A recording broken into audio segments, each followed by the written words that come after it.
Noida twin tower गिरने वाला है, इसको लेकर सभी तैयारियां पूरी हो गई हैं। सबसे महत्वपूर्ण बात यह है कि लोगों में तमाम तरह की चर्चाएं हैं। आखिर जब ये 32 मंजिला इमारत गिरेगी तब क्या होगा, आसपास की सोसाइटियों को क्या नुकसान होगा, क्या लोगों को दिक्कतें होंगी, क्या सांस लेने में तकलीफ होगी। ऐसे में हर अलग अलग संस्थाएं, अलग अलग तरह से लोगों की मदद के लिए भी तैयार हैं। अस्पतालों की तरफ से मेडिकल एड की बात भी कही जा रही है। हमारे साथ बातचीत करने के लिए यहां पर कई एक्सपर्ट्स भी मौजूद हैं और साथ के साथ नोएडा के रेजिडेंट्स मौजूद हैं, पुनर्वा से भी लोग मौजूद हैं, जो तमाम संस्थाएं लगातार नोएडा में काम करती हैं, उनसे बातचीत करते हैं। सबसे बड़ी बात योगेन जी ये है कि ट्विन टावर गिर रहा है। ये भ्रष्टाचार की 32 मंजिला इमारत थी, अब ये इतिहास के पन्नों में दर्ज हो जाएगी। आप लोगों की मदद किस तरीके से करने के लिए तैयार हैं और क्या लग रहा है आपको? देखिए, हमारी पहले से आरडब्ल्यूएस को पूरी मदद रही है। आरडब्ल्यू पिछले 2014 से इसमें लगातार लगी हुई थी इस मुहिम में, जो इतना आसान काम नहीं था। उनके करोड़ों रुपए तो इसमें खर्च हुए हैं, जो वकीलों की फीस गई है। तो मुझे लग रहा है हमारा हर तरह से सहयोग आरडब्ल्यूएस का, फेडरेशन का रहा है और आगे भी पूरा सहयोग हमारा आरडब्ल्यूएस को रहेगा। यहाँ के रेजिडेंट्स जितने भी लोग, हमारा पूरा उनके लिए सहयोग रहेगा। सबसे बड़ी बात ये, आसपास की सोसाइटियों को भी खतरा माना जा सकता है, लेकिन कुछ लोगों को शिफ्ट भी किया जा रहा है। कुछ लोगों से आपकी बात हुई, कुछ इंतजाम उनके लिए किए जा रहे हैं? हाँ, हमारे यहाँ फोनरवा के जो सेक्रेटरी हैं वो यहीं बराबर में सिल्वर सिटी में उमाशंकर शर्मा जी रह रहे हैं, रजनीश नंदन है, इन सब ने मिला के, और हमने फोनरवा भी इसके लिए विशेष रूप से तैयार है कि कहीं भी कोई जरूरत पड़ती है रेजिडेंट्स को शिफ्ट करने की, रेजिडेंट्स को रहने के लिए उस दिन के लिए, तो फोनरवा भी पूरी तैयार है। और आसपास के जो आरडब्ल्यू है हम लोग उसमें इंतजाम देख रहे हैं। हमारे फोनरवा के जो लीगल सेक्रेटरी है वो यहीं पड़ोस में है, उन्होंने अपनी सोसाइटी में इंतजाम किया है। सभी सोसाइटियों में उनके खाने पीने रहने का इंतजाम किया गया, क्योंकि वो रेजिडेंट्स हमारे हैं। और ये भ्रष्टाचारी रूपी जो इमारत है, देश भर में क्या दुनिया में एक नाम बनेगी, एक मिसाल पेश होगी कि इस तरह का कोई दोबारा से भ्रष्टाचार न कर सके। सर, भ्रष्टाचार की इमारत खड़ी हुई, 32 मंजिला इमारत, अब उसको जमींदोज होना है 28 तारीख को। तैयारियां पूरी हो गई हैं, बारूद वारूद सब लगा दिया गया है, लेकिन इस तरह की इमारतें नोएडा में खड़ी हो जाती हैं, तमाम संस्थाएं, तमाम लोग, सवाल नहीं खड़े होते? ये देखिए, सबसे बड़ी गलती प्रशासन और नोएडा प्राधिकरण की है, जिन्होंने उस समय चेक नहीं किया है। और ये भी अगर देखा जाए तो अगर यहाँ की आरडब्ल्यू इस केस को कोर्ट तक नहीं ले जाती तो ये इमारत भी बनी ही रह जाती। लेकिन इस ध्वस्त होने के बाद एक जहाँ के जो बिल्डर्स हैं उनके लिए एक सामने एक मिसाल रहेगी कि आगे अगर कोई भी अनऑथराइज कंस्ट्रक्शन होता है तो उसके साथ भी यही व्यवहार होगा, उसकी भी बिल्डिंग को पूरा तोड़ा जाएगा। अब जो समस्या है और जो हमारे निवासी इसको झेल रहे हैं, ये हम लोगों के लिए एक अतिरिक्त जो एक पनिशमेंट है। तो ये नोएडा प्राधिकरण और जो प्रशासन की जिम्मेदारी है कि इस तरह के गलत जो अनऑथराइज कंस्ट्रक्शन होते हैं उनको रोके, उसी समय रोके, जिससे कि एक समस्या नहीं बनाई है। सर, सामाजिक तौर पे कई भूमिकाएं आप लोग निभा रहे हैं, ऐसे में अब 28 तारीख को जो लोग शिफ्ट किए जा रहे हैं, किस तरह के इंतजाम उनके लिए कर रहे हैं?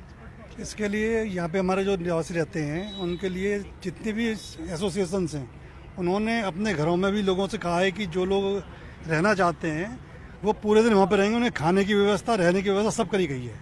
तो फोनरवा के माध्यम से मैं ये कहना चाहता हूँ कि जिस भी निवासी को जरा सी भी कोई दिक्कत है, चाहे मेडिकल एड चाहिए या किसी भी तरह की सुविधा चाहिए, उसके लिए हम तत्पर तैयार खड़े हैं। सर, कई सोसाइटियों में व्यवस्था की जा रही है, लगातार लोगों के रुकने के लिए इंतजाम किए जा रहे हैं, तो इसका कोऑर्डिनेशन किस तरीके से हो रहा है?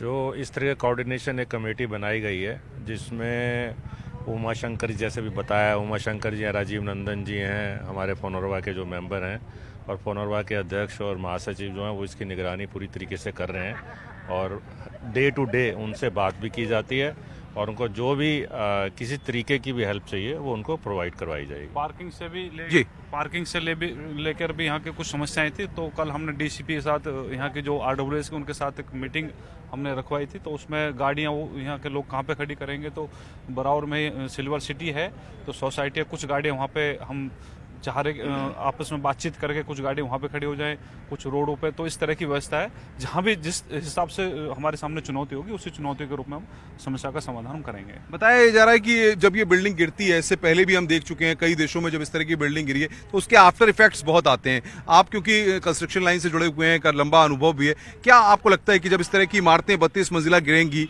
तो क्या प्रोसेस रहेगा, किस तरीके से गिरेंगी? अनुपम भाई, ये नोएडा की एक भ्रष्टाचार की बहुत बड़ी मिसाल है और इसके टूटने से नोएडा के लोगों को बहुत राहत मिलने वाली है, लेकिन समस्याएं भी बहुत आने वाली है। 3500 किलोग्राम आरडीएक्स का इस्तेमाल होने वाला है इस बिल्डिंग को तोड़ने के लिए। जब बिल्डिंग 3500 किलोग्राम आरडीएक्स का इस्तेमाल करके 100 मीटर ऊंची बिल्डिंग जो है 32 मंजिला टूटेगी, तो डेफिनेटली बहुत सारे जो है परेशानियां आएंगी। हालांकि रिसर्च टीम और हमारी जिस कंपनी को दिया गया डिमोलिशन के लिए उसका बहुत अच्छा अनुभव रहा है। आज तक इंडिया में सिर्फ केरल में इस तरीके का डिमोलिशन हुआ है और नोएडा के लिए तो एक इतिहास बन के रहने वाला है ये बिल्डिंग। इसमें बहुत बड़ा एक गुबार निकलेगा, एक बहुत बड़ी जो है गर्द का गुबार निकलेगा, मलबा गिरेगा, मलबा जो है इधर उधर फैलेगा। हो सकता है कि मलबा किसी तरफ में एक तरफ मूव कर जाए, उसको देखने के लिए प्रशासन चुस्त और दुरुस्त है।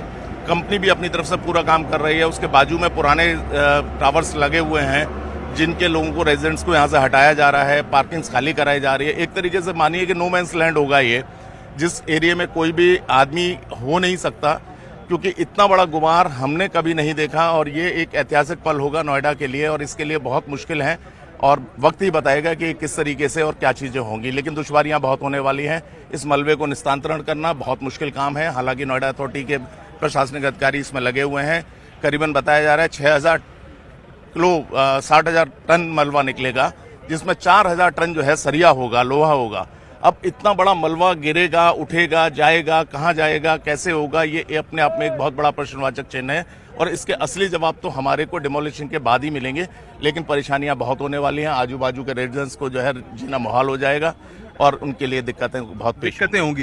योगेन जी, सबसे बड़ी बात यह है कि अब जो आफ्टर इफेक्ट्स आएंगे, प्रदूषण की बात हो रही है, एयर क्वालिटी इंडेक्स को लेकर के बात हो रही है, तो ऐसे में नोएडा के जो जनता है, जो रेजिडेंट्स है, उनसे क्या कहेंगे आप? देखिए, अब चुनौती तो हमारे सबके सामने है ही। अब जैसे भाई जी ने बताया, इतना सारा मलबा यहाँ पे होगा, पॉल्यूशन की समस्या यहाँ पे होंगे, लेकिन कोई दूसरा हमारे सामने विकल्प नहीं है।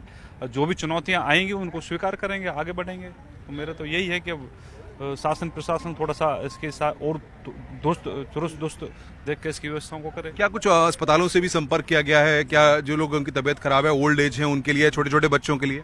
उनके लिए पास में जेपी हॉस्पिटल है, इसके पास में ही वहाँ भी व्यवस्था की गई है, वहाँ भी रखेंगे। और यथार्थ हॉस्पिटल है, कैलाश है, ये सब हॉस्पिटल भी तैयार है और हॉस्पिटल कुछ अपनी तरफ से रियायतें भी दे रहे हैं कि इस दौरान अगर किसी को दिक्कत होगी तो हॉस्पिटल पूरी फैसिलिटेट करेंगे। सर, इस तरह की इमारतें जब गिरती हैं तो अमूमन देखने को आया है कि सीधे जिस तरीके का बनाया जाता है कि पिलर जिस तरीके का, उसी तरह पिलर के रूप में गिर जाती हैं। तो आपको लगता है कि जो बता रहे हैं कि 9 सेकंड के अंदर ये इमारतें गिर जाएंगी?